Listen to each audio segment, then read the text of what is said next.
하나님의 숨결이 막바지를 향해 가고 있습니다. 여기까지 잘 따라와 주신 여러분들 정말 치하하고 사랑하고 축복합니다. 그런데 우리의 이 말씀 묵상이 여기에서 끝나는 것이 아니라 2024년 새로운 프로젝트로 1년을 한 번 더 가게 됩니다. 하나님의 숨결 기억하시죠? 카테큐메네테라고 하는 초대교회 성도들이 이 정도는 공부했을 것이다.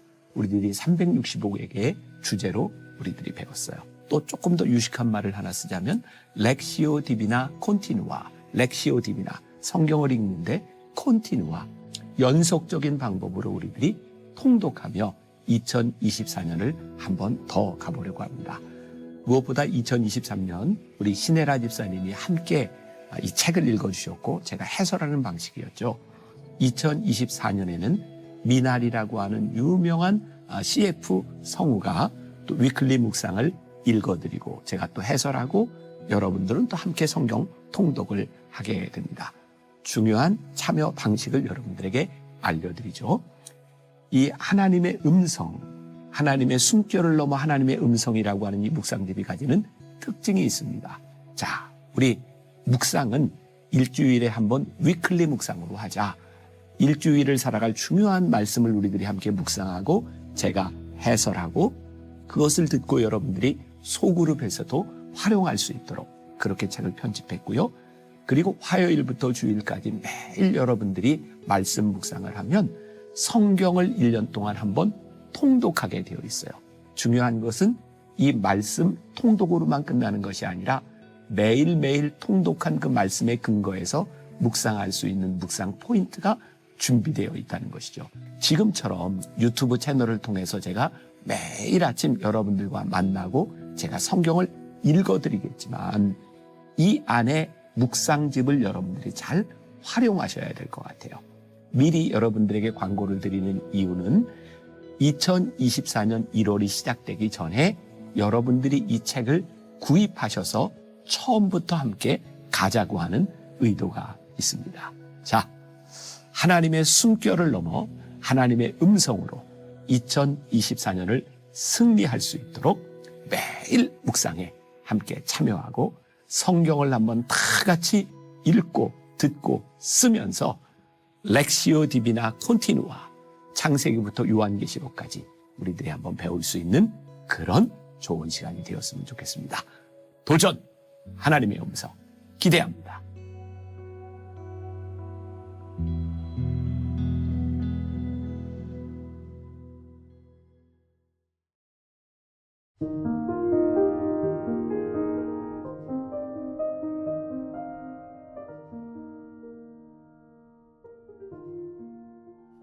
불공평한 은혜 마태복음 18장 21, 22절. 그때 베드로가 나와 이르되 주여 형제가 내게 죄를 범하면 몇 번이나 용서하여 주리이까 7번까지 하오리이까. 예수께서 이르시되 내게 이르노니 7번뿐 아니라 7번을 70번까지라도 할지니라. 은혜는 값없이 주시는 하나님의 선물입니다. 7번씩 70번이라도 용서하고 받아주시는 하나님의 사랑에 감격하고 감사합니까? 하나님은 동일한 은혜를 모두에게 무한히 베푸십니다. 티 없이 맑고 착한 어린아이에게뿐 아니라 어린아이를 살해한 흉악범에게도 사랑과 은혜를 베푸십니다. 잔혹한 전범자들에게마저 하나님의 은혜와 사랑은 제한되지 않습니다. 예수님의 보혈은 무한한 가치가 있습니다. 주님의 보혈 외에 값을 더 치러야 할 만큼 큰 죄는 없습니다. 십자가면 충분합니다. 우리가 보기엔 불공평한 은혜일 수 있습니다. 내게는 저 흉악범에게 임한 은혜의 반의 반만큼이면 충분해 라고 생각합니까? 크든 작든 죄가 발생하는 원리는 동일합니다. 보이지 않는 곳에서 잉태되어 달수가 차면 세상 밖으로 나오게 되는 것입니다. 아직 드러나지 않은 죄까지 자신할 수 있습니까? 그리스도가 어떤 분인지를 깨닫는다면 자신이 저지를 일에 대한 아픔이 깊어질 것입니다. 하나님의 은혜가 우리를 출발선에 다시 세워줍니다. 자격이 되지 않지만 의롭다 여기시어 출전하게 하시고 성령으로 표대를 향해 다름질할 기회를 주시는 것이 은혜입니다. 하나님이 가해자에게 베푸신 은혜는 피해자를 위한 것이기도 합니다. 하나님의 은혜를 경험한 자, 참으로 회개한 자에게는 성령의 열매가 맺힙니다. 그의 인생과 관계들이 변화되고 자백과 진심 어린 사죄와 참여가 뒤따릅니다. 은혜와 사랑, 용서와 화해는 아프고도 힘든 과정입니다. 그러나 하나님의 은혜가 아니고는 계속되는 죄의 고리와 보복의 악순환을 끊을 수 없습니다. 나는 무한하신 하나님의 은혜를 깨닫습니까? 주님의 은혜가 가해자와 피해자 모두를 위한 것임을 깨닫습니까? 하나님의 은혜로 죄와 보복의 악순환을 끊어내고 있습니까? 오늘은 12월 29일입니다. 불공평한 은혜. 오늘도 조금 어려울지 모르겠지만 굉장히 중요한 우리 신앙의 이렇게 본질을 흔드는 그런 질문일 것 같아요. 여러분들에게 하나님의 은혜는 공평합니까? 불공평합니까? 그 은혜가 나에게 적용될 때는 아무 문제가 없습니다. 하나님의 은혜가 누군가에게 적용될 때 우리는 때때로 굉장히 불편합니다. 저 은혜는 불공평한 것 같아 라고 느끼는 감정이죠. 우리가 잘 알고 있는 굉장히 유명한 예수님의 비유 가운데 하나, 포도원 그 일꾼을 데려가서 일을 시키는 그 비유를 아시죠? 다른 시간에 같은 품삯을 주는 그 농부의 마음. 오랫동안 일했던 사람들은 적게 일한 사람에 대하여 불공평하다라고 느낍니다. 그러나 품삯을 주는 그 주인은 그 사람들에게 필요한 품삯을 주고 있어요. 근데 진짜 불공평한 것 같아요. 나는 더 많이 일을 했는데 내가 왜 이렇게밖에 받지 못할까? 그러나 분명한 것은 그 주인이 주려고 하지 않으면 우리는 받을 자격이 없다는 거죠. 성경에 보면 하나님의 은혜는 진짜 불공평한 것 같아요. 그러나 그 은혜를 받는 사람의 입장에서 보면 절대로 불공평하다고 이야기하지 않는 것 같아요. 우리가 누군가를 용서하기 힘들고 사랑하기 힘든 이유도 불공평하다고 느끼기 때문이죠. 만일 우리가 사랑과 용서를 불공평하다고 느끼지 아니하고 우리들이 하나님께 참 큰 것을 받았다고 느낀다면 우리가 누군가를 대하는 태도도 달라질 것 같아요. C.S. 루이스의 유명한 책 순전한 기독교에 보면 용서에 대한 그런 이야기, 용서에 대한 변증을 이렇게 하고 있어요. 기독교의 한복판에는 우리가 우리에게 죄 지은 자를 사하여 준 것 같이 우리 죄를 사하여 주옵시고 라는 말씀이 분명히 있습니다. 이 말씀은 다른 방법으로 용서받을 수 있다고 생각할 여지를 조금도 주지 않습니다. 용서하지 않으면 용서받지 못한다는 것은 아주 명백한 사실입니다. 다른 길은 없습니다. 그러니 어떻게 해야 하겠습니까? 원수를 사랑하라는 것은 그에게 호감을 가지라거나 그가 근사한 사람이 아닌데도 근사한 사람이라고 말하라는 것이 아니라 그가 잘 되기를 바라라는 것입니다. 여러분이 자신을 사랑하는 것은 단지 그 대상이 여러분 자신이기 때문입니다. 하나님의 뜻은 우리가 모든 자아들을 이와 똑같은 이유로 또한 이와 똑같은 방식으로 사랑하는 것입니다. 그는 이 일이 어떻게 이루어지는지 보여주시기 위해 우리 자신의 경우를 통해 쉽게 그 본보기를 얻게 하셨습니다. 그러니까 우리는 이 법칙을 다른 모든 자아들에게도 계속해서 적용해야 됩니다. 원수를 사랑하라. 원수를 사랑하는데 어떻게, 왜 사랑해야 되냐고요? 내가 나 자신이 잘 되길 원하는 마음이 있다면 그렇게 원수에게도 다른 사람에게도 그런 마음을 가져라. 왜? 하나님께서 원수된 우리를 사랑하셨으니까. 네가 그 사랑을 받았다면 너도 그렇게 사랑해라. 우리가 하나님 앞에 용서를 받았기 때문에 너희도 용서해라. 너희들이 용서하지 않는다면 너희들도 용서받지 못한다. 그 말은 우리들이 누군가를 용서하지 못할 때 하나님께 용서받은 확신이 없다는 이야기겠죠.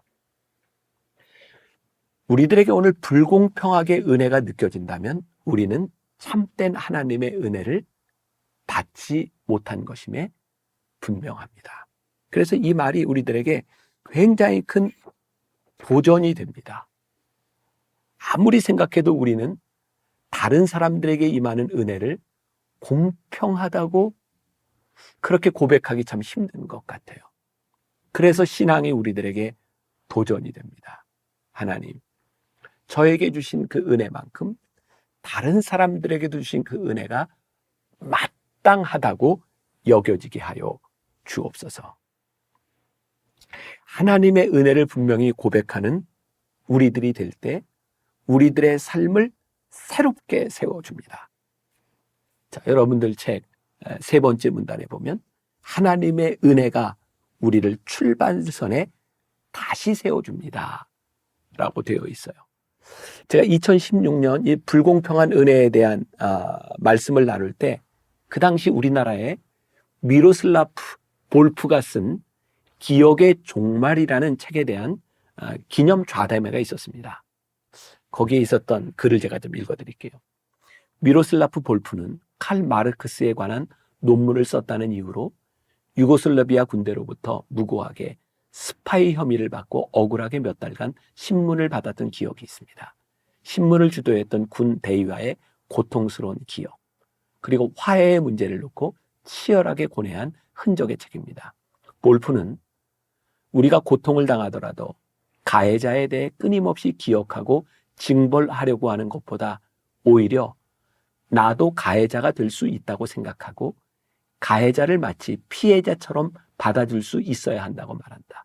이 화해가 기억의 종말, 기억을 끝내는 것이고 동시에 기억의 목적이다. 기억의 종말이라고 하는 것이 기억의 목적이며 이것을 다른 말로 하면 사랑이다. 그리스도를 통해 보여주신 하나님의 사랑, 그것이 우리의 아픈 기억을 끝내게 만든다. 볼프는 우리가 기억해야 할 이유는 사랑이라는 메시지를 전하고 있다. 화해는 과거가 아닌 미래를 위해 해야 하는 거다. 우리가 기독교인이기 때문에 그리스도의 십자가 부활이라는 관점으로 많은 고통받은 사람들과 연대하고 화해하고 사랑의 공동체로 나아가야 한다고 볼프는 제시한다. 그것이 기독교인의 소명이다. 하지만 가해자가 기억하지 않는다는 것이 문제다. 화해에서 가장 중요한 것은 하나님이 하시는 일이지만 피해자가 먼저 화해를 시작해야 한다는 거다. 가해자는 기억하지 않기 때문에 피해자가 먼저 용서해야 한다. 고통당하는 사람들이 고통으로부터 치유받기 위해서라도 화해 작업은 시작할 수밖에 없다. 불공평한 하나님의 은혜로 나아가는 과정이 쉽지 않습니다. 그러나 그 아픈 과정을 통해 화해의 집을 지어야 합니다. 불공평한 은혜, 우리들이 생각하는 그 불공평한 은혜를 하나님께서 베풀어 주셨다면 나도 누군가가 볼 때 불공평한 은혜를 받은 사람이에요. 이 불공평한 은혜에서부터 이 불공평한 은혜를 받은 우리들에게서부터 화해와 사랑이 시작되는 거예요. 이 볼프의 이야기 가운데 참 불공평한 것은 가해자가 스스로 그렇게 잘못했다고 생각하지 않는데 피해자가 가해자를 용서해야 되는 것, 바로 그 화해의 집을 만들어 가야 된다는 것이 얼마나 힘든 일인지 몰라요. 바보 같은 일이에요. 세상은 우리들에게 이렇게 얘기할 거예요. 너 왜 이렇게 바보 같냐고. 그건 공의가 아니라고. 그것은 진리가 아니라고. 그런데 불공평한 은혜를 받은 우리가 그 은혜 위에서 화해의 집을 만들어 가는 것.